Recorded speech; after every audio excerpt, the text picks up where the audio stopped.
সংসারের মল বা দুঃখ কিভাবে দূর হবে? মলিনম মোচনম পুংসাম জলম স্নানম দিনে দিনে সকৃত ঘৃতা অমৃত স্নানম সংসার মলনাশনম। অর্থাৎ প্রতিদিন জলে স্নান করলে মানুষের দেহের ময়লা দূরীভূত হয়, কিন্তু একবারও যদি কেউ ভগবদ গীতার অমৃতরূপ জলে স্নান করে তাহলে তার সংসারজনিত অজ্ঞান আসক্তি ও পাপরূপ যে মলিনতা রয়েছে সেটি সম্পূর্ণরূপে বিনষ্ট হয়ে যায়।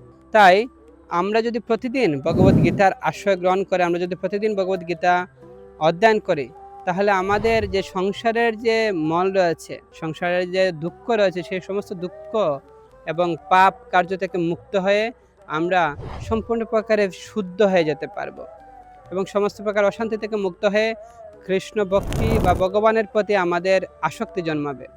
আর যখনই আমাদের ভগবানের প্রতি আসক্তি জন্মাবে তখন ভগবানের নামের প্রতি আমাদের রুচি আসবে এবং আমরা সেই আমাদের যে কাঙ্ক্ষিত কৃষ্ণপ্রেম সেটি আমরা লাভ করতে পারবো। হরে কৃষ্ণ।